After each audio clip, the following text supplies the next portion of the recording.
Hello my dear student, good morning. आप सबों का पुनः एक बार स्वागत है ये बिहार बोर्ड मैट्रिक 2025 के क्रैश कोर्स में। जैसा कि आप लोगों को पता है, कई दिनों से साइंस का जो चैप्टर है, वीडियो है, लगातार मैं बना रहा हूं आप लोगों के लिए। तो तैयारी को बरकरार रखिए और मैं भी कंटिन्यू जो है वीडियो आप लोगों के लिए बना रहा हूं।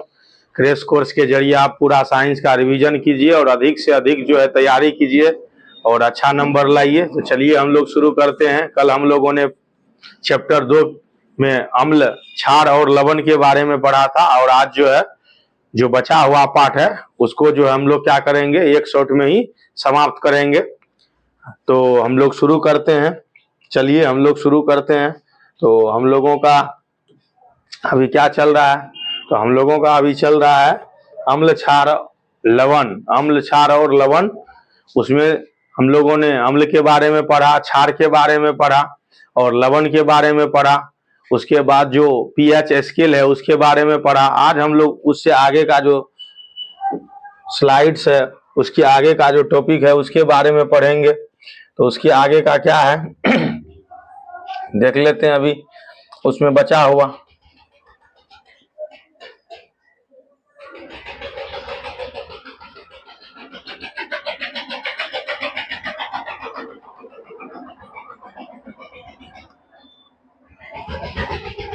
हम लोगों ने कल यहाँ तक पढ़ा था। आप ये देखिए कि प्राकृतिक सूचक, कृत्रिम सूचक और गंधीय सूचक किसकी उपस्थिति में कौन सा कलर चेंज होगा और किस तरह का गंध होगा। आज हम लोग पढ़ेंगे अम्ल और क्षार के रासायनिक गुण। अम्ल और क्षार में किस तरह के रासायनिक गुण पाए जाते हैं। आज का हमारा टॉपिक ये है, अम्ल और क्षार के रासायनिक गुण। तो अम्ल और क्षार के रासायनिक गुण के बारे में पढ़ेंगे। किसी भी पदार्थ के जब आप गुण का अध्ययन करेंगे तो दो तरह से आप कर सकते हैं। एक गुण जो बाह्य रूप से आपको दिख रहा हो, जो उसके आकार, प्रकार, रंग, रूप से आप अध्ययन कर सकते हैं, जिसको हम लोग क्या कहते हैं, भौतिक गुण कहते हैं, फिजिकल प्रॉपर्टी कहते हैं। उसी तरह से जो है उसके आंतरिक गुण होते हैं जिसको हम लोग रासायनिक गुण कहते हैं, जिसको रासायनिक अभिक्रिया के द्वारा या उसके साथ कोई केमिकल लोचा करके, छेड़छाड़ करके हम लोग पता कर सकते हैं। तो अम्ल और क्षार के रासायनिक गुण। तो धातु की पहला जो है वो तब पता चलेगा जब अम्ल और क्षार को क्या करेंगे, किसी मेटल से या धातु से अभिक्रिया करवाएंगे। अम्ल के साथ अभिक्रिया होगा और क्षार के साथ अभिक्रिया होगा। ये जो आप देख रहे हैं ये स्टैंडर्ड, इसका क्या है, एक स्टैंडर्ड कंस्ट्रक्शन है रिएक्शन का, जिसमें कोई भी अम्ल किसी भी धातु के साथ अभिक्रिया करेगा तो क्या करेगा, लवण बनाएगा संबंधित धातु का और हाइड्रोजन जो है वो रिलीज करेगा, हाइड्रोजन गैस जो है वो रिलीज करेगा। एग्जांपल के तौर पे देखिए, HCl एक एसिड है और जिंक जो है एक मेटल है, धातु है। ये दोनों जब अभिक्रिया किया तो क्या बनाया, जिंक क्लोराइड बनाया और हाइड्रोजन गैस को रिलीज किया। ठीक उसी प्रकार आप आ जाइए बेस में, क्षार में आ जाइए। कोई भी क्षार किसी भी धातु के साथ जब अभिक्रिया करेगा तो लवण बनाएगा और लवण के साथ क्या करेगा, हाइड्रोजन गैस को रिलीज करेगा। यहाँ पे देखिए सोडियम हाइड्रोक्साइड, सोडियम हाइड्रोक्साइड जो कि एक स्ट्रॉन्ग बेस है, वो जिंक के साथ अभिक्रिया कर रहा है। दोनों ही कंडीशन में मेटल सेम है, जिंक ही है। ये बना क्या रहा है, सोडियम जिंकेट बना रहा है, Na2ZnO2, सोडियम जिंकेट बना रहा है और हाइड्रोजन गैस को क्या कर रहा है, रिलीज कर रहा है। तो कहने का मतलब ये है कि अम्ल या क्षार के साथ जब कोई धातु क्या करेगा, अभिक्रिया करेगा तो क्या बनाएगा, लवण बनाएगा और साथ ही साथ हाइड्रोजन गैस जो है वो रिलीज करेगा, जैसा कि आपने अभी देखा।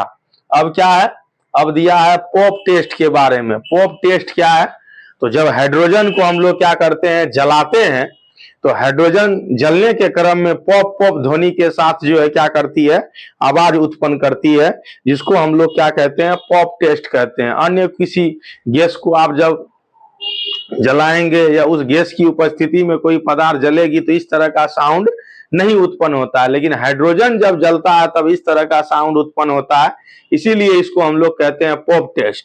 तो हाइड्रोजन गैस से निहित परखनली के पास जब जलती हुई मोमबत्ती ले जाई जाती है तब पॉप ध्वनि की आवाज उत्पन्न होती है या पॉप ध्वनि उत्पन्न होती है। और इसी टेस्ट को हम लोग क्या कहते हैं, पॉप टेस्ट कहते हैं, जो ये दर्शाती है कि ये जो वायु है, ये जो हवा है, उसमें क्या है, हाइड्रोजन है। हाइड्रोजन है, हाइड्रोजन जल रहा है मोमबत्ती के साथ, इसलिए पॉप पॉप की आवाज आ रही है। तो ये पॉप टेस्ट कहलाता है। ये कभी कभार पूछता है पॉप ध्वनि निम्नलिखित में से किस गैस की उपस्थिति में जलाने से होता है, तो हाइड्रोजन के को जलाने से होता है। बाकी अब आगे हम लोग बढ़ते हैं। अब देखिए, जैसा कि मैंने कल आपको बताया था, कार्बोनेट और बाइकार्बोनेट के साथ अभिक्रिया, कार्बोनेट कार्बोनेट और बाइकार्बोनेट के साथ जब अभिक्रिया होता है तब किस तरह के प्रोडक्ट बनते हैं, तो उस चीज को हम लोग देखेंगे। कार्बोनेट और बाइकार्बोनेट, मैंने कल आपको बताया था कार्बोनेट क्या होता है और बाइकार्बोनेट क्या होता है। तो CO3 जो ये है, ये क्या है, कार्बोनेट है। उसके बाद बाइकार्बोनेट क्या है, जब वहीं पे हम लोग क्या करते हैं, HCO3 लेते हैं तब वो क्या हो जाता है, बाइकार्बोनेट हो जाता है।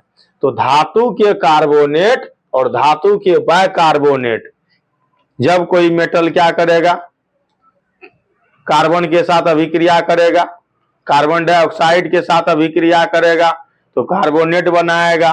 और हाइड्रोजन वाला अगर आइटम्स है उसके साथ कर रहा है, कार्बन के ही साथ अगर मिला हुआ है तब बाइकार्बोनेट बनाएगा। उसी से क्या बनेगा, मेटेलिक कार्बोनेट और बाइकार्बोनेट बनेगा। जैसे sodium bicarbonate, sodium hydrogen carbonate. उसी तरह से सोडियम के बाद आप कोई भी एलिमेंट ले सकते हैं। यहाँ पे देखिए, अम्ल के साथ जब हो और क्षार के साथ जब हो तब क्या होता है, तो अम्ल और धातु के कार्बोनेट के साथ जब अभिक्रिया होगा तो लवण तो बनेगा ही, कार्बन डाइऑक्साइड बनेगा, जल बनेगा। ये इसका स्टैंडर्ड फॉर्मूला है। जब कोई धातु क्या करेगा, अम्ल के साथ अभिक्रिया करेगा, लेकिन उसके साथ एक कंडीशन है कि वो धातु कार्बोनेट के फॉर्म में हो, तब वो क्या करेगा, लवण बनाएगा, कार्बन डाइऑक्साइड गैस रिलीज करेगा और जल बनाएगा। ये इसका क्या है, स्टैंडर्ड जो है कंस्ट्रक्शन है, फॉर्मूला है, जो सभी के लिए मान्य है जितने भी हैं। हाइड्रोक्लोरिक एसिड है जो एक एसिड है, देखिए यहाँ।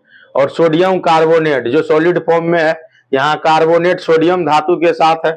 अब ये क्या करेगा, NaCl बनाएगा जो लवण है, साल्ट है, इसे कॉमन साल्ट के नाम से जानते हैं। सबसे ज्यादा इस्तेमाल किया जाता है दैनिक जीवन में, खाने पीने की वस्तु बनाने में।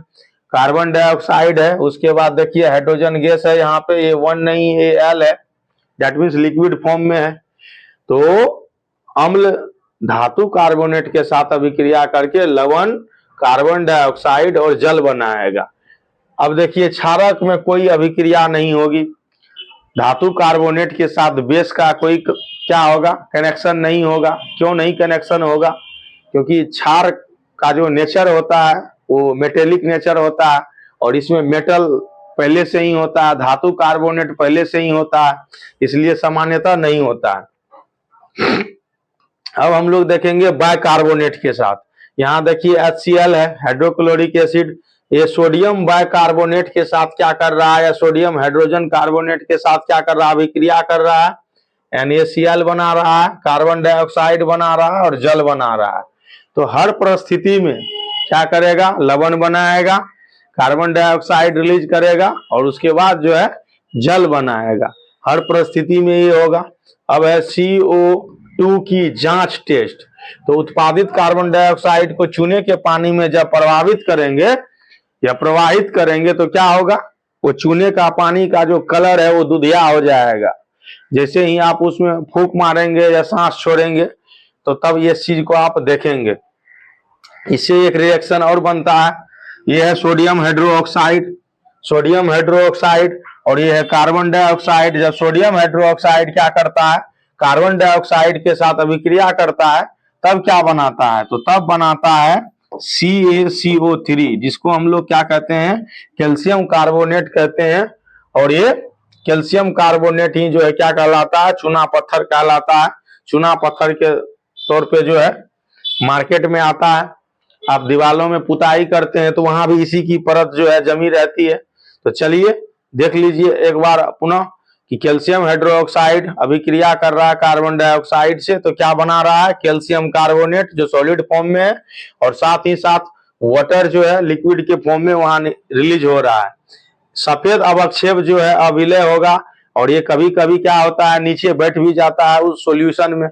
अधिक मात्रा में कार्बन डाइऑक्साइड प्रवाहित करने पर क्या हो सकता है, तो अधिक मात्रा में कार्बन डाइऑक्साइड प्रवाहित करने पर क्या हो सकता है, देखिए यहाँ जल में घुलनशील घुलनशील अणु जो है इसके बन सकते हैं, मतलब जल में ये घुल जाएंगे। और जब जल में ये घुलेंगे तो क्या होगा, एक नए तरह का जो है कंपाउंड बनेगा, एक नए तरह का जो है यौगिक बनेगा। उसका भी फॉर्मूला आप यहाँ पे दिया गया है, देखिए आप। तो क्या है, एक नए तरह का यौगिक, अधिक मात्रा में अगर ये घुला हुआ है कार्बन के अणु, तो कैल्शियम कार्बोनेट और जल अभिक्रिया कर रहा है, और उसमें सबसे अधिक मात्रा में क्या है, कार्बन डाइऑक्साइड है। तब जल में घुलनशील, ये जल में घुल जाएगा, और ये देखिए कैल्शियम कार्बोनेट का एक नया फॉर्म बनेगा, कैल्शियम हाइड्रोजन कार्बोनेट बनेगा। तो ये जल में घुलनशील हो जाएगा, जल में घुल जाएगा। फिर घुले हुए ये जो अणु है, ये जो यौगिक है, कंपाउंड है, इसका इस्तेमाल आप कीजिए अपने घर की पुताई करने में, रंगाई करने में, या वृक्षों के जड़ से लेके तना के कुछ भाग तक करने में, ताकि वो जो है खूबसूरत दिखे। और जैसे ही ये वातावरण से क्या करेगा, मॉइस्चर लेगा, हवाओं में रहेगा, धूप पड़ेगी, तो इसके जो जल के अणु हैं ये इससे अलग हो जाएंगे, और फिर ये सूख के एक परत बना लेगा, फिर कैल्शियम कार्बोनेट बनेगा जो चमकता हुआ नजर आएगा व्हाइट कलर का। तो ये कुछ रिएक्शन है जो आप देखिए, ये अक्सर पूछा जाता है, कैल्शियम कार्बोनेट के बारे में पूछा जाता है। अवक्षेपण अभिक्रिया में भी इसको हम लोग पढ़ते हैं। अब है अम्ल और क्षारक की परस्पर अभिक्रिया। अगर अम्ल और क्षार को परस्पर अभिक्रिया करवाते हैं तो क्या बनेगा, मैंने कल भी बताया था, अम्ल और क्षार को जब परस्पर अभिक्रिया आप करवाएंगे तो क्या बनेगा, लवण बनेगा और जल बनेगा। कोई भी आप ले लीजिए, कोई भी ले लीजिए, जैसे HCl है, एक अम्ल है HCl, और उसके बाद क्या है, सोडियम हाइड्रोक्साइड है, ये क्या है, बेस है, क्षार है। जब ये दोनों अभिक्रिया करेगा तो क्या बनाएगा, NaCl बनाएगा और H2O बनाएगा। तो अम्ल और क्षार भी जब आपस में अभिक्रिया करेगा तो लवण और जल ही बनाएगा। और ये जो आप देख रहे हैं, ये इसका क्या है, ये इसका स्टैंडर्ड फॉर्मूला है, ये सबों के लिए मान्य है। कोई भी अम्ल अभिक्रिया करे किसी भी क्षार से, कोई भी क्षार अभिक्रिया करे किसी भी अम्ल से, तो लवण और जल ही बनना है, लवण और जल ही बनेगा। इसी बात का क्या करना है, ख्याल रखना है, ये बात को क्या करना है, समझना है। तो ठीक है, और आगे हम लोग देखते हैं अब एक नया अभिक्रिया की ओर हम लोग चलेंगे, उदासीनीकरण अभिक्रिया। उदासीनीकरण अभिक्रिया क्या होता है, तो जब अम्ल क्षार से अभिक्रिया करता है तो दोनों एक दूसरे के नेचर को क्या कर देता है, न्यूट्रल कर देता है, एक दूसरे के नेचर को खत्म कर देता है। जैसा कि आप जानते हैं कि अम्ल का जो नेचर है वो क्या होता है, खट्टा होता है, और क्षार का जो नेचर होता है वो कड़वा होता है। जब ये दो पदार्थ आपस में मिलते हैं और एक नए पदार्थ की उत्पत्ति होती है, एक नए पदार्थ का निर्माण होता है, तो ये नए पदार्थ का जो गुण होता है, ये नए पदार्थ का गुण बिल्कुल अलग होता है, ना तो कड़वा होता है ना तो खट्टा होता है। क्या होता है, तो न्यूट्रल होता है, उदासीन होता है। तो उदासीनी अभिक्रिया में या उदासीनीकरण अभिक्रिया में सेम चीज होता है। अम्ल द्वारा क्षार का प्रभाव को, क्षारकों द्वारा अम्ल के प्रभाव को समाप्त कर दिया जाता है, और परिणाम स्वरूप लवण और जल बनता है, जो क्या होता है, उदासीन होता है। अब इसके 3-4 जो है क्या है, उदाहरण है। उस उदाहरण को आप क्या देखिए, उदाहरण के जरिए इस चीज को हम लोग क्या करते हैं, समझते हैं। तो कौन कौन सा उदाहरण है वो चीज देख लीजिए। अभी जो मैंने बताया कि सोडियम हाइड्रोक्साइड क्या करता है, जल के साथ अभिक्रिया करता है, सॉरी HCl के साथ अभिक्रिया करता है, जल के साथ नहीं तो कुछ और ही बन जाएगा। सोडियम हाइड्रोक्साइड है और ये HCl के साथ अभिक्रिया करता है, सोडियम क्लोराइड और जल बनाता है।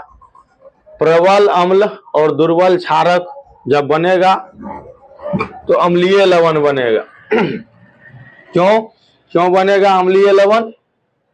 क्योंकि यहाँ जो अम्ल है वो प्रबल है, वो अम्ल जो है वो प्रबल है, तो जो प्रबल होगा उसका प्रभाव नजर आएगा किसमें? लवण में। तो इसलिए यहाँ जो लवण बनेगा वो अम्लीय बनेगा। अम्लीय लवण का मान जब भी होगा तो क्या होगा? 7 से कम होगा 0 की ओर। मतलब वो क्या हो सकता है? 6 हो सकता है, 5 हो सकता है, 4 हो सकता है, या 0.35 हो सकता है, या 0.55 हो सकता है, मतलब 7 से कम हो सकता है पीएच मान।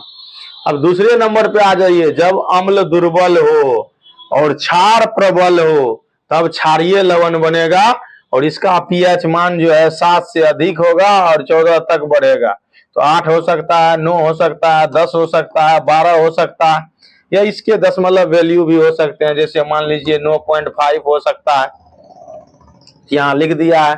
जब प्रबल अम्ल हो और प्रबल क्षार हो, दोनों स्ट्रॉन्ग हो, एसिड भी स्ट्रॉन्ग हो और बेस भी स्ट्रॉन्ग हो, उस कंडीशन में क्या होगा? उदासीन लवण बनेगा। मतलब दोनों में से किसी का नेचर आपको उस लवण में दिखाई नहीं देगा। देख लीजिए यहाँ पे, और इसका पीएच मान एग्जैक्ट 7 होगा, जो न्यूट्रल होता है, जो उदासीन होता है। और ये पीएच मान किसका होता है? वाटर का होता है, क्योंकि वाटर का नेचर जो है न्यूट्रल होता है। वैसे बहुत सारे ऐसे पानी है जो दूषित पानी है, उसमें क्या है? आयरन्स है, तो उसकी बात नहीं हो रही है, जो प्योर वाटर है उसकी बात हो रही। चलिए अब है दुर्बल अम्ल और दुर्बल क्षार। यहाँ भी वीक एसिड होगा, वीक बेस होगा। दोनों जब वीक होगा तब जो लवण बनेगा ये भी उदासीन होगा, जल बनेगा, और पीएच मान इसका कितना होगा? 7 होगा। क्यों? क्योंकि ये दोनों का नेचर सेम है, दोनों प्रबल है, तो उदासीन होगा।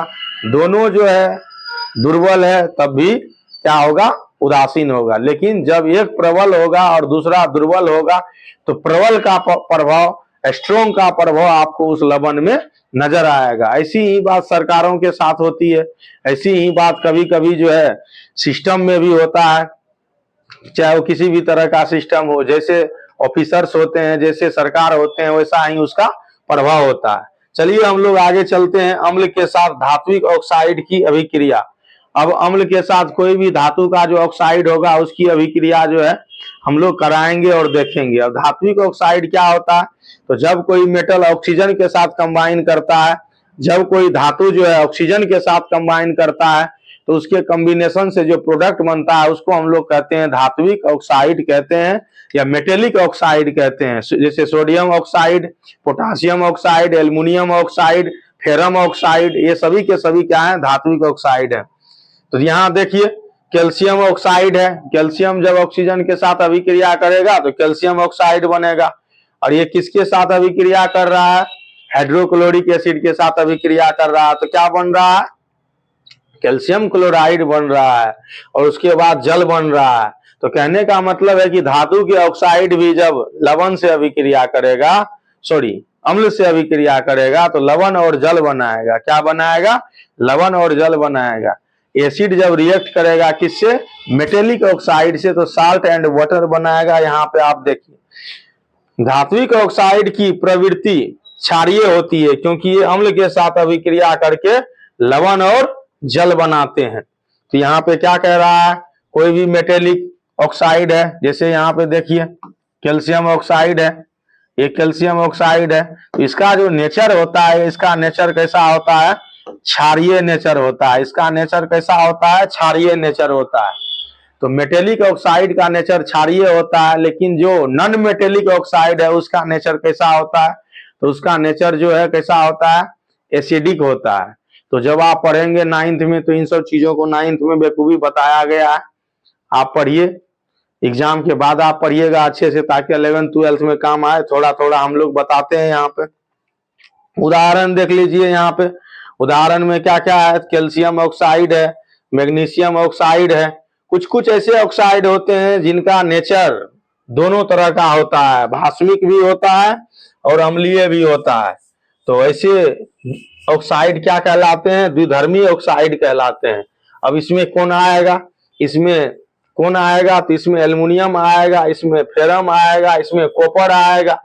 ये कभी कभी अपना गुण एसिड के जैसा भी दिखाते हैं और ये कभी कभी अपना गुण जो है किसके जैसा दिखाते हैं, बेस के जैसा भी दिखाते हैं।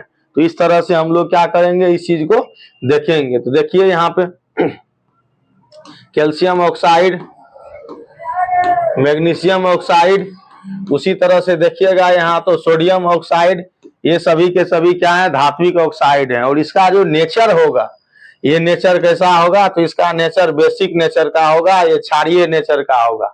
तो इस चीज का ख्याल रखेंगे आप, इस चीज को देखेंगे। स्लाइड को आगे करते हुए हम लोग अब चलेंगे अधात्विक ऑक्साइड पे। अधात्विक ऑक्साइड के क्या क्या गुण होते हैं, ये किस तरह का अभिक्रिया कर सकता है, किस तरह के इसके काम हो सकते हैं।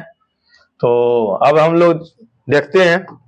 देखिए अधात्विक ऑक्साइड की क्षारकों के साथ अभिक्रिया, तो अभी हमने बताया जो अधातु होता है अगर उसकी ऑक्साइड बनते हैं तो उसकी ऑक्साइड का जो नेचर होता है वो कैसा होता है, तो उसके एसिडिक नेचर के होते हैं। इसका नेचर कैसा होता है, तो अम्लीय होता है। अब अम्लीय नेचर का है और अभिक्रिया किसके साथ हो रहा है, तो क्षार के साथ हो रहा है। तो हम कह सकते हैं कि एक तरह का लवण बनने का ही प्रक्रिया है, क्योंकि अम्ल और क्षार जब मिलेगा तो क्या बनेगा, लवण बनेगा। यहाँ वही हो रहा है। धात्विक ऑक्साइड में आप ले लीजिए, धातु के कई ऑक्साइड हैं, तो सबसे फेमस तो आप देखिए कार्बन डाइऑक्साइड ही है। यह धात्विक ऑक्साइड में सबसे फेमस ऑक्साइड है कार्बन डाइऑक्साइड। इस तरह के कई और हैं जो बनाते हैं। तो चलिए हम लोग देखते हैं। क्षारक के साथ लवण और जल बनता है, कार्बन डाइऑक्साइड, कैल्शियम हाइड्रोक्साइड, क्या बना, कैल्शियम कार्बोनेट बना, जो आप पहले पढ़े हैं, और जल। अधात्विक ऑक्साइड की प्रवृत्ति अम्लीय होती है, जो मैं इधर बताया। अब देखिए अम्ल की अभिक्रिया और उसके बाद क्षार की अभिक्रिया एक शॉट में पूरा किया है। आप यहां देखिए अम्ल की अभिक्रिया में क्या क्या होगा। जब धातु कार्बोनेट के साथ हो लवण होगा, कार्बन डाइऑक्साइड होगा, जल होगा। जब धातु के साथ हो तब लवण होगा, हाइड्रोजन गैस रिलीज करेगा। जब धातु हाइड्रोजन कार्बोनेट के साथ हो तब लवण होगा, कार्बन डाइऑक्साइड और हाइड्रोजन रिलीज करेगा। धातु ऑक्साइड होगा तो लवण होगा, जल, जो अभी हम लोग रिसेंटली पढ़े हैं। अब उसी के साथ जब क्षार होगा तो लवण बनाएगा और जल बनाएगा। तो कहने का मतलब है कि अम्ल के साथ अभिक्रिया करने पर ये सारा का सारा आपको सिचुएशन देखने को मिलेगा, इस तरह के प्रोडक्ट देखने को मिलेगा जो मैंने अभी बताया है। अब थोड़ा सा हम लोग क्षार को देखते हैं। किसको देखते हैं, क्षार को देखते हैं। क्षार के साथ अभिक्रिया करने पर क्या क्या नजर आएगा। क्षार के साथ अभिक्रिया होने पे तो सेम चीज है। तो क्षार के साथ भी जब आप अभिक्रिया करेंगे तो आपको क्या होगा, लवण ही बनेगा। कोई और नया चीज आपको बनता हुआ नजर नहीं आएगा, लवण और जल ही बनना होता है। ठीक है, तो देख लीजिए आप। अभी देखिए हम लोग अम्ल के साथ देखिए, अब क्षार के साथ देखेंगे। देखिए यहाँ क्षार के साथ जब धातु का अभिक्रिया करवाइएगा तो लवण और हाइड्रोजन निकलेगा सेम। धातु कार्बोनेट के साथ अभिक्रिया नहीं करता है क्योंकि नेचर दोनों का सेम है। धातु हाइड्रोजन के साथ भी अभिक्रिया नहीं करेगा क्योंकि नेचर सेम है। चलिए अब अम्ल के साथ अभिक्रिया करेगा, लवण बनाएगा और जल बनाएगा। और धातु ऑक्साइड के साथ अभिक्रिया करेगा क्योंकि नेचर अलग है, लवण बनेगा और हाइड्रोजन गैस रिलीज होगा। आप कहिएगा कि सर धातु के कार्बोनेट और बाइकार्बोनेट अभिक्रिया क्यों नहीं कर रहा है क्षार के साथ। तो बाबू ये जो मेटल के या धातु के क्या होते हैं, कार्बोनेट होते हैं। ये कार्बोनेट क्या करते हैं, अभिक्रिया नहीं करते हैं। क्यों नहीं करते हैं, क्योंकि इसका जो नेचर होता है वो नेचर कैसा होता है, बेसिक होता है। और बेसिक नेचर है और बेस से ही अभिक्रिया कैसे करेगा। समान नेचर के साथ अभिक्रिया सामान्य स्थिति में नहीं करता है। ऐसा नहीं है कि नहीं करता है, करता है, क्रिटिकल कंडीशन में करता है, लेकिन सामान्य स्थिति में अभिक्रिया नहीं करता है। इसलिए यहाँ ऐसा लिखा गया है। अब अम्ल और क्षारकों में समानताएं, अम्ल और क्षारक में क्या समानता है उस चीज को भी हम लोग देखते हैं। तो अम्ल और क्षारक की समानताएं, अम्ल और क्षारक की यही समानता है कि ये दोनों क्या करते हैं, अभिक्रिया करके लवण और जल बनाते हैं। तो लवण तो हर कंडीशन में बनेगा, जल बने या ना बने, लेकिन लवण जो है हर कंडीशन में बनेगा, इस चीज का ख्याल रखिए। तो लवण के साथ कभी जल बनेगा, कभी हाइड्रोजन गैस रिलीज होगा और कभी कार्बन डाइऑक्साइड रिलीज होगा, और डिपेंड करेगा कि रिएक्टेंट कैसा है। समानता क्या है, देखिए यहाँ अम्ल H+ आयन उत्पन्न करते हैं, जैसा कि मैंने शुरू में ही बताया था, जिसको हाइड्रोजन आयन कहते हैं। और क्षार जो है क्या करता है, OH-, जिसको हाइड्रो ऑक्साइड आयन कहते हैं, वो उत्पन्न करता है। लेकिन जब ये किसी से अभिक्रिया करेंगे, नेचर अगर क्या होगा, अपोजिट होगा, तो लवण ही बनाएगा हर परिस्थिति में। और सेकेंडरी प्रोडक्ट के रूप में कभी जल हो सकता है, कभी हाइड्रोजन हो सकता है, और कभी कार्बन डाइऑक्साइड हो सकता है। तो जब कोई अम्ल या क्षार जल में मिलाया जाता है, ये तनुकृत हो जाता है। तनुकृत का मतलब है ये पतला हो जाता है, उसमें घुल के, और जल में मिलने पर आयन की सांद्रता H3O+ या OH- में प्रति इकाई आयतन की कमी हो जाती है। ये जो आप देख रहे हैं H3O+, इसको हाइड्रोनियम आयन कहते हैं। हाइड्रोनियम, ये हाइड्रोनियम आयन कैसे होता है, ये हाइड्रोनियम आयन ऐसे होता है, जब H2O होता है तो ये तो न्यूट्रल होता है, उसमें जाके एक H और मिल जाता है जो प्लस वाला H होता है, तो क्या होता है, H3 होता है, और एक जो है चार्ज इसका बढ़ गया, तब हम लोग इसको कहते हैं हाइड्रोनियम आयन। क्या कहते हैं, हाइड्रोनियम आयन कहते हैं। तो घुलने के बाद यही बनाता है। जल में जब घुल जाए हाइड्रोजन आयन तो हाइड्रोनियम आयन बनाता है। तो अब चलिए अम्ल और क्षार की प्रबलता। तो किसी क्षारक या अम्ल की प्रबलता उसके द्वारा H+ आयन या OH- आयन की संख्या पर निर्भर करती है। जितनी ज्यादा संख्या होगी उसकी सांद्रता जो है उतनी अधिक होगी, और उसका pH मान भी उतना ही अधिक होगा, और वो प्रबल होगा, स्ट्रोंग होगा। स्लाइड को ऊपर करते हैं और इस चीज को और बेहतर तरीके से हम आपको बताते हैं। अब जो है इंडिकेटर है इसका जो इंडिकेटर है, कई तरह के इंडिकेटर हैं, जैसा कि मैंने आपको बताया, कई तरह के इंडिकेटर मैंने बताया। नेचुरल इंडिकेटर बताया, आर्टिफिशियल इंडिकेटर बताया, तो आप देखे होंगे, सारा इंडिकेटर आप पढ़े होंगे। अब हम लोग चलते हैं यूनिवर्सल इंडिकेटर पे। यूनिवर्सल इंडिकेटर क्या है, तो यहाँ देख, किसी अम्ल या क्षारक की प्रवणता हम एक सार्वभौमिक सूचक के द्वारा कर सकते हैं। सार्वभौमिक सूचक क्या है, अनेक सूचकों का मिश्रण होता है, और यह किसी विलयन में हाइड्रोजन आयन की विभिन्न सांद्रता को विभिन्न रंगों से प्रदर्शित करता है। उसी चीज को हम लोग क्या कहते हैं, हम लोग pH स्केल कहते हैं। तो अब pH स्केल के बारे में अध्ययन करेंगे। ये आता है pH स्केल। pH स्केल पूछा जाता है अक्सर कि pH स्केल क्या है, pH स्केल किसके द्वारा दिया गया है, इसका क्या उपयोग होता है। इन सब चीजों का क्या करेंगे, आप ध्यान रखेंगे, इन सब चीजों के बारे में पढ़ेंगे।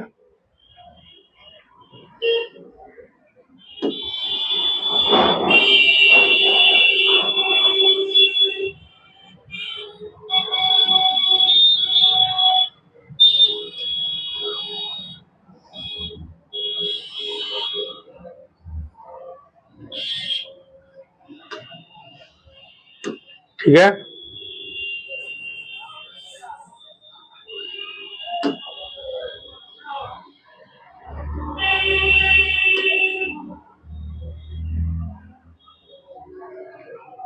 अब चलिए आगे क्या है, जलीय विलयन में अम्ल और क्षारक।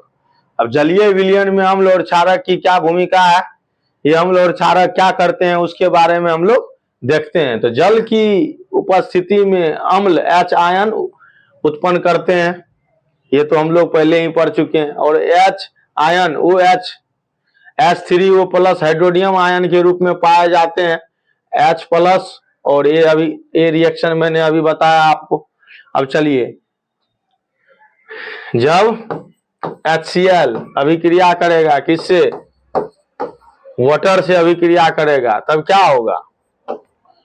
होगा, टूटेगा। ये H का जो नेचर है वो धनात्मक है, क्लोरीन का नेचर जो है ऋणात्मक है, ये टूटेगा, और ये टूटने के बाद क्या होगा, H3O+ और ये Cl- और ये अभिक्रिया जो है होगा, ये हाइड्रोजन देखिए यहाँ जुड़ गया और क्लोरीन जो है आयंस के रूप में इससे अलग हो गया।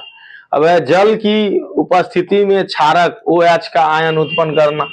ये है सोडियम हाइड्रोक्साइड एक्वस फॉर्म में। ये क्या कर रहा है, जल में टूट रहा है, सोडियम अलग हो रहा है और हाइड्रोक्साइड अलग हो रहा है। ये है मैग्नीशियम हाइड्रोक्साइड, ये जल में घुल रहा है, टूट रहा है, ये मैग्नीशियम आयन बना रहा है और ये हाइड्रोक्साइड आयन अलग हो रहा है। तो कहने का मतलब है कि जल में जब कोई एसिड को आप डालेंगे या किसी बेस को डालेंगे तो क्या होगा, जल में टूटेगा और आयंस का निर्माण करेगा। वो आयंस विपरीत आयंस होगा, एक धनात्मक होगा और एक ऋणात्मक होगा, और वो क्या करेगा, आपस में एक कंडक्टर का निर्माण कर देगा और उससे इलेक्ट्रिसिटी क्या करेगी, रन करेगी।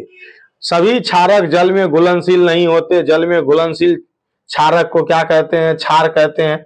कल मैंने इस चीज को बताया था, क्षार और भस्म में क्या अंतर होता है, वही चीज है। और सभी क्षार क्षारक होते हैं, सही बात है, परंतु सभी क्षारक क्षार नहीं होते, ये ऑब्जेक्टिव में आ सकता है।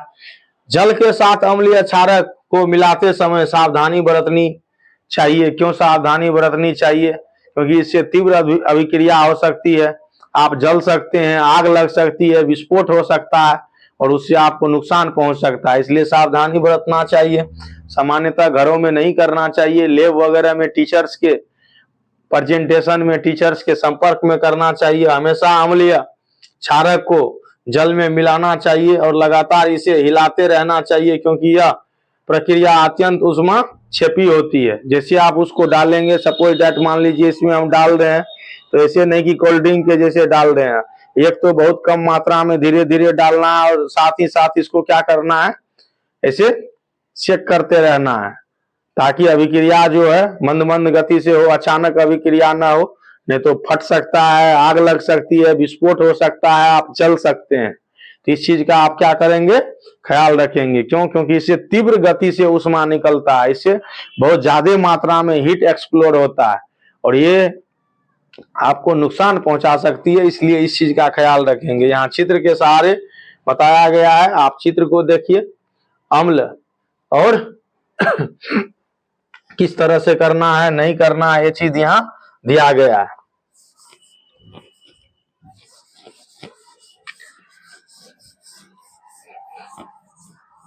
हालांकि ये करने को तो नहीं मिलता है हमारे एजुकेशन सिस्टम में, विद्यालय में लैब के समान हो या ना हो उससे कोई फर्क नहीं पड़ना है, ये टीचर्स पे डिपेंड करता है। टीचर्स चाहें तो करवाएं, लेकिन प्रैक्टिकल के नाम पे कुछ नहीं हो रहा है। हमारे सरकारी में या प्राइवेट में भी कहिए, सिर्फ दिखाने को प्रखनली ले आए, माइक्रोस्कोप ले आए, कुछ एसिड बेस ले आए, कुछ केमिकल्स ले आए, लेकिन होता कुछ नहीं है, ये आपको भी पता है। सिर्फ कॉपी कलम पे हम लोग चित्र बनाते हैं, सब कुछ करवाते हैं, ऐसा मेरा एजुकेशन सिस्टम है। तो ये चीज बहुत गलत है, ये चीज होना चाहिए। और हम कोशिश करते हैं अपने क्लास में जो बच्चे हैं उनको कम से कम जो संभव प्रैक्टिकल हो सके वो करवाएं। तो देखिए यहाँ पे अम्ल, ये है अम्ल और ये जल है, कैसे इसमें जो है डालने का वो है। उसके बाद यहाँ देखिए भी अम्ल है और ये जल है, तो हम लोग क्या करेंगे, जल रखेंगे अम्ल डालेंगे, ना कि अम्ल रखेंगे उसमें जल डालेंगे। ये कह रहा है कि आप जो है पानी रखिए किसी भी जो पात्र है उसमें या बीकर में, और उसमें अम्ल डालिए धीरे धीरे ड्रॉप ड्रॉप करके, ना कि अम्ल रखिए और उसमें पानी डालिए, क्योंकि जब आप पानी डालिएगा तो पानी का मात्रा ऊपर से जाएगा जो कम होगा, अम्ल नीचे है मात्रा ज्यादा होगा और विस्फोट का कारण हो सकता है। इस चीज का ख्याल रखना है। सांद्र अम्ल में जल मिलाने पर उत्पन्न ऊष्मा के कारण मिश्रण क्या होता है, आस्फलित होकर बाहर आ सकता है और आप जल सकते हैं। दैट मीन्स जैसे आप डालेंगे तो तीव्र गति से अभिक्रिया करके नीचे आ सकता है। जैसे कोल्ड ड्रिंक वगैरह को अचानक खोल के डालते हैं तो अचानक जो प्रेशर के कारण क्या करता है, बाहर आ जाता है, और ये अत्यधिक ताप के कारण कांच के पात्र भी टूट सकता है। तो इस चीज का ख्याल रखेंगे। तो इससे बेहतर है कि हम जल में अम्ल को डालेंगे। अब जल को अम्ल में डालने से क्या होता है, तो मिश्रण अस्फलित होकर बाहर आ सकता है ताप के कारण कांच का पात्र टूट सकता है। अब हम लोग पढ़ेंगे पीएच स्केल, जो पीएच स्केल के बारे में इससे पहले जिक्र किया गया था, बताया गया था। किसी विलयन में उपस्थित क्या H+ आयन, कौन सा आयन, H+ आयन की सांद्रता ज्ञात करने के लिए एक स्केल विकसित किया गया है, जिसको हम लोग क्या कहते हैं, पीएच स्केल कहते हैं, जिसको हम लोग क्या कहते हैं, पीएच स्केल कहते हैं। मैंने कल बताया था आपको कि P का क्या मतलब होता है और H का मतलब क्या होता है। तो P का मतलब होता है, ठीक है, पोटेंज, पावर, ठीक है, जो एक लैटिन वर्ड है। पावर किस चीज का पावर, तो H आयन का पावर। आप यहाँ पे देखिए ये लिखा हुआ है, यहाँ पे पोटेंज लिखा हुआ है, ये जर्मन शब्द है जिसका अर्थ क्या होता है, शक्ति। क्या होता है, शक्ति, शक्ति, पावर। और किसका पावर, तो H+ का पावर, H आयन का पावर, ठीक है। और इसके स्केल है, कैसे स्केल है, यहाँ देखिए इसकी स्केल कैसे है, ये 0 है और 0 से लेके यहाँ देखिए 7 है, और 7 से लेके जब आप यहाँ पे जाएंगे, यहाँ पे क्या है, 14 है। तो 7 से जब आप इधर चलेंगे तो ये क्या हो जाएगा, बेस हो जाएगा। और 7 से आप 0 की ओर चलेंगे तब क्या हो जाएगा, ये एसिड हो जाएगा, इस तरह से। और जब एग्जैक्ट 7 की बात होगी तब ये क्या होगा, तब ये उदासीन हो जाएगा। तो बहुत सारे ऐसे पदार्थ हैं हमारे नेचर में जो उदासीन है, बहुत सारे ऐसे पदार्थ हैं जो अम्लीय स्वभाव के हैं, बहुत सारे ऐसे हैं जो क्षारीय स्वभाव के हैं। तो देख लीजिए आप यहाँ पे, यहाँ लिखा हुआ है जब पीएच किसके बराबर हो, 7 के बराबर हो, तब ये क्या होगा, उदासीन विलयन होगा। और जब क्या हो, ठीक है, लेस देन 7 हो, 7 से कम हो, तब ये क्या होगा, अम्लीय होगा। जब यहीं पे क्या होता, पीएच मोर देन 7, तब ये क्या होता, मोर देन 7 होता, तब ये क्या होता, 7 से जब अधिक हो मान पीएच का, तब क्या होगा, तब वो क्या होगा, क्षार होगा। उसका नेचर कैसा होगा, उसका नेचर क्षारीय नेचर होगा। यहाँ पे चित्र दिया गया है, चित्र में देखिए असेंडिंग से डिसेंडिंग दिया है, डिसेंडिंग से असेंडिंग दिया है, इस चीज को आप देखिए।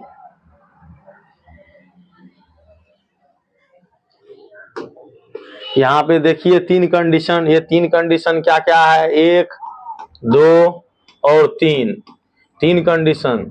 जब पीएच बराबर हो 7 का, जब पीएच से 7 बराबर हो, जब पीएच 7 से अधिक हो। यहाँ पे देखिए बराबर के कंडीशन में क्या होगा, तो बराबर के कंडीशन में होगा उदासीन, क्या होगा, उदासीन, ठीक है। यहाँ देख लीजिए आप।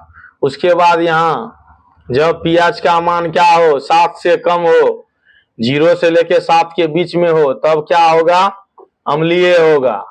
और पीएच का मान 7 से अधिक हो तब क्या होगा, क्षारीय होगा। क्या होगा, क्षारीय होगा। ये 3 कंडीशन है, ये तीनों कंडीशन यहाँ पे है, देख लीजिए तीनों कंडीशन।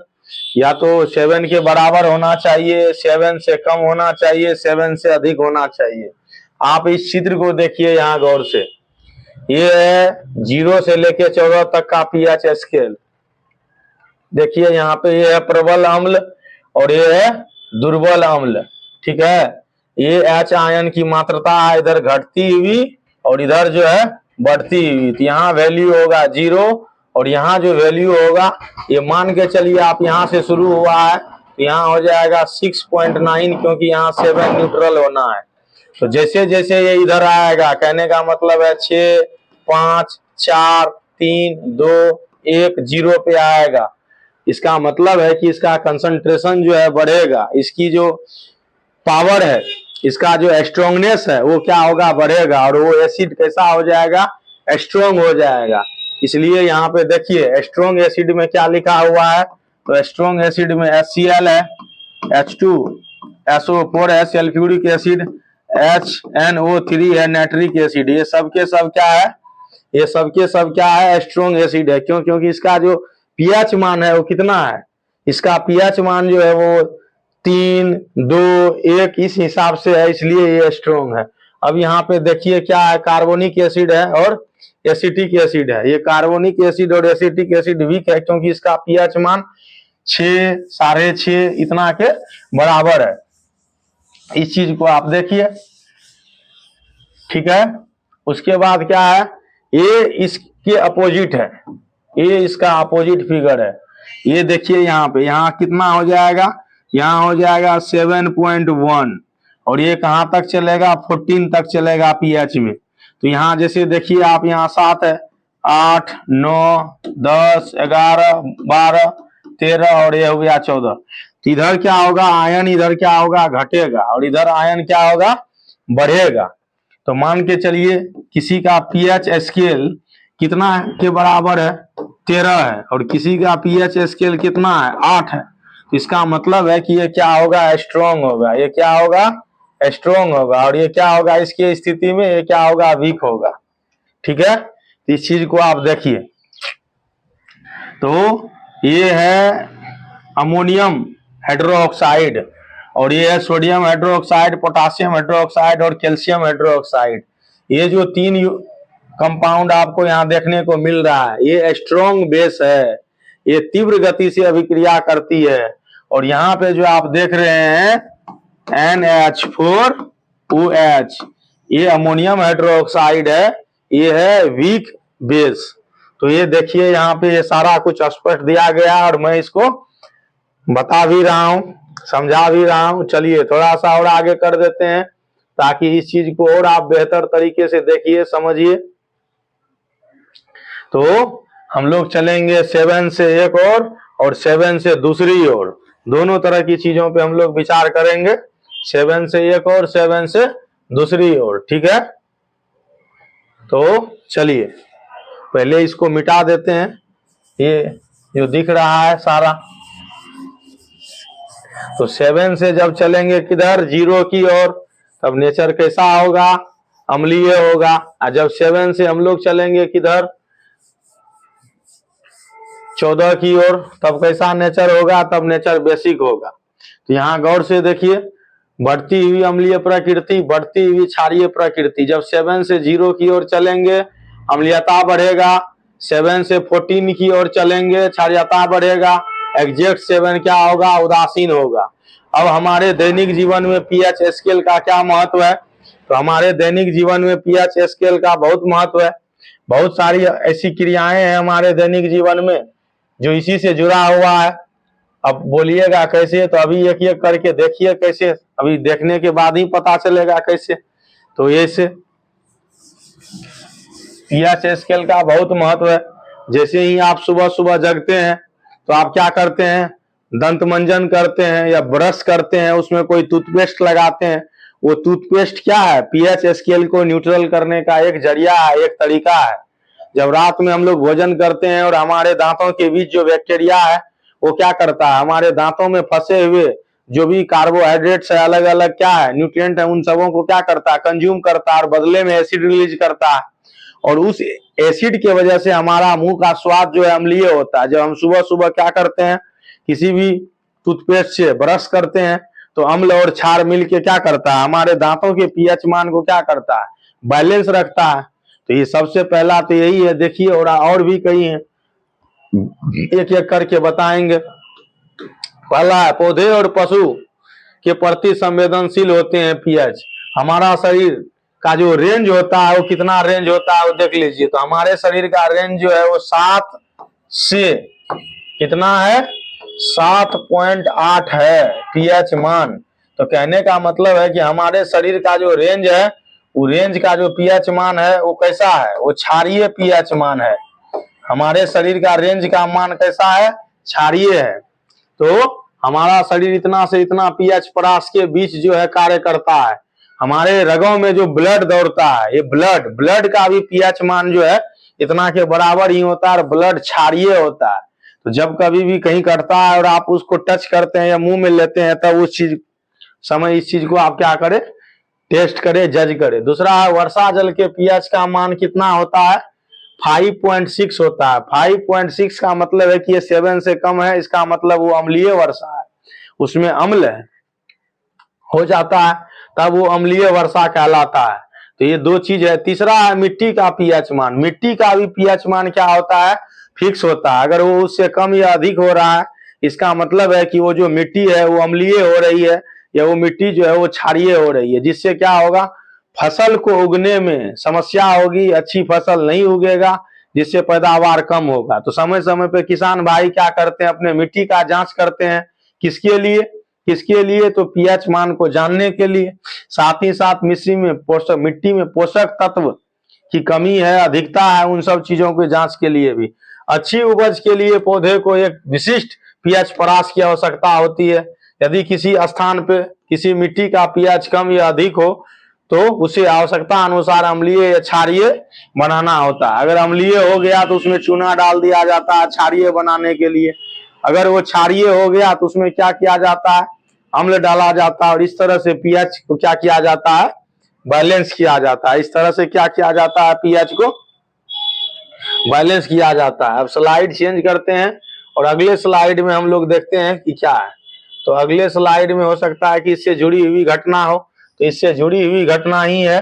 अब है हमारे पाचन तंत्र में पीएच स्केल का महत्व। हमारे पाचन तंत्र में पीएच स्केल का महत्व। तो हमारे पाचन तंत्र में पीएच स्केल का महत्व क्या है, तो आप लोगों ने सुना है एसिडिटी के बारे में, कभी कभी एसिडिटी के बारे में आपने सुना होगा, आपको हुआ भी होगा। इस चीज को आप महसूस कीजिए। तो हमारे स्टोमक में, हमारे आमाशय में क्या होता है, HCl का स्राव होता है। HCl जो क्या है, एक एसिड है, और उस एसिड को बैलेंस करने के लिए, उस एसिड को ज्यादा समस्या न उत्पन्न कर दे, कंट्रोल करने के लिए एक और पदार्थ जो है हमारे स्टोमक से रिलीज होता है, जिसको हम लोग क्या कहते हैं, पेप्सिनोजेन कहते हैं। तो वो दोनों मिलके क्या करता है, उस चीज को कंट्रोल करता है। और एक म्यूकस भी होता है, उसकी भी भूमिका होती है। तो हम लोग इस चीज को देखेंगे। तो हमारा उदर, जिसको स्टोमक कहते हैं, उसमें HCl क्या होता है, उत्पन्न होता है, जो भोजन पचाने में सहायक होता है। तो भोजन पचाने में तो सहायक नहीं होता है, लेकिन भोजन के साथ जो कीटाणु, जीवाणु, माइक्रोब्स या अन्य पॉइजनस चीज आ जाते हैं, उस चीज को क्या करता है, डिकम्पोज कर देता है, मार देता है, ताकि इसका प्रभाव हमारे शरीर पे ना हो। तो अपच की स्थिति में उदर अधिक मात्रा में अम्ल उत्पन्न करता है, जिसके कारण पेट में दर्द होता है और जलन होता है। और इसी चीज को हम लोग क्या कहते हैं, एसिडिटी कहते हैं। इसके लिए हम लोग टेबलेट खाते हैं, एंटासिड, या इनो पीते हैं, या नींबू पानी पीते हैं, या ज्यादा होने पे डॉक्टर से सलाह मशवरा लेते हैं। इस दर्द से मुक्त होने के लिए एंटासिड क्षारकों का उपयोग किया जाता है, जो अम्ल की अधिक मात्रा को क्या करता है, उदासीन कर देता है। और इस एंटासिड में क्या होता है, MgOH2 होता है, जिसको हम लोग क्या कहते हैं, मैग्नीशियम हाइड्रोक्साइड कहते हैं। और इसका जो नेम है मार्केट में, वो क्या है, मिल्क ऑफ मैग्नीशिया। इसको मिल्क ऑफ मैग्नीशिया कॉमन नाम से जाना जाता है। और इसका केमिकल नेम क्या है, मैग्नीशियम हाइड्रोक्साइड। मैग्नीशियम हाइड्रोक्साइड, जब मैग्नीशियम क्या करता है, ऑक्सीजन के साथ कंबाइन करता है तो मैग्नीशियम ऑक्साइड बनता है। और यही ऑक्साइड जब जल के साथ कंबाइन करता है तो मैग्नीशियम हाइड्रोक्साइड बनता है। तो ये सारी चीजें हैं। देखिए अब है पीएच परिवर्तन के कारण दंत छेद, जो मैंने आपको पहले ही बताया कि हमारे मुंह में जो दांत है या पूरे मुंह का पीएच मान कितना के बराबर होता है, 5.5 के बराबर होता है, जो अम्लीय होता है। और दांतों का क्षय प्रारंभ हो जाता है इससे अधिक होने पे। उससे बचने के लिए हम लोग क्या करते हैं, टूथपेस्ट करते हैं। और उस टूथपेस्ट से क्या होता है, उस टूथपेस्ट से क्या होता है, हमारे मुखगुहा का पीएच मान बैलेंस रहता है, दांतों का जो है पीएच मान बैलेंस रहता है। और उसके वजह से हमारे दांत क्षय होने से बचते हैं, क्षय होने से रुक जाते हैं। ठीक है, तो देखिए यहाँ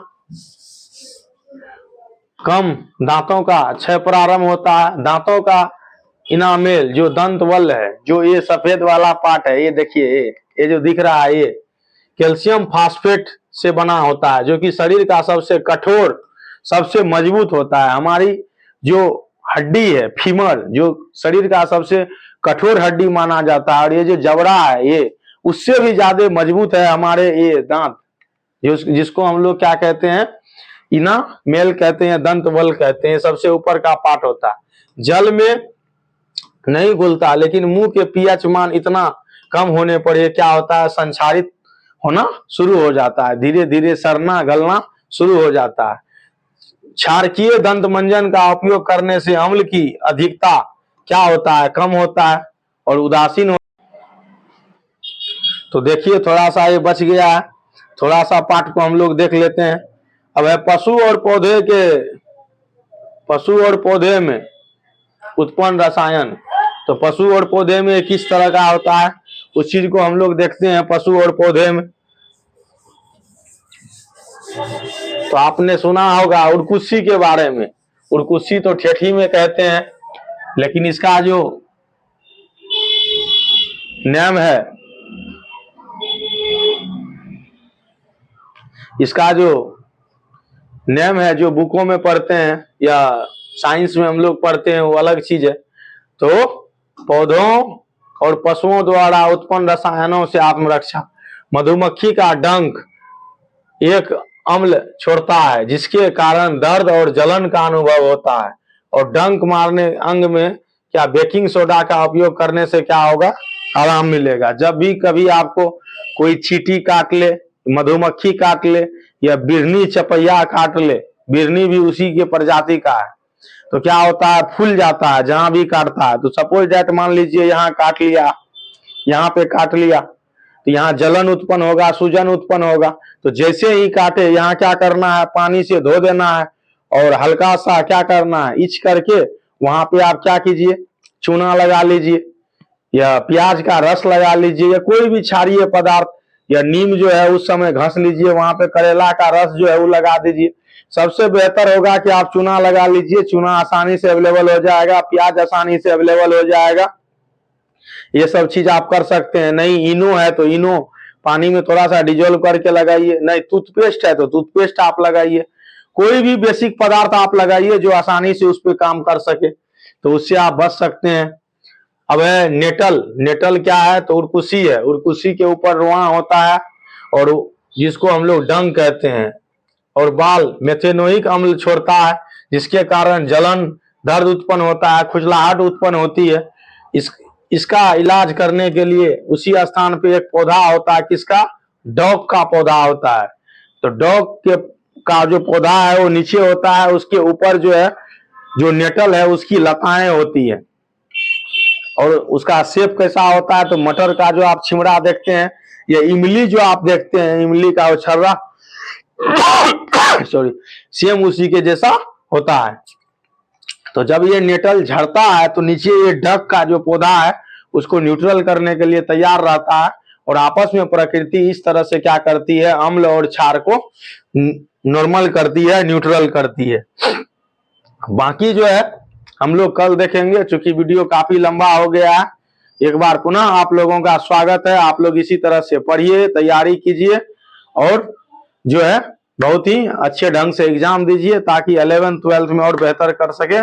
जय हिंद, वंदे मातरम।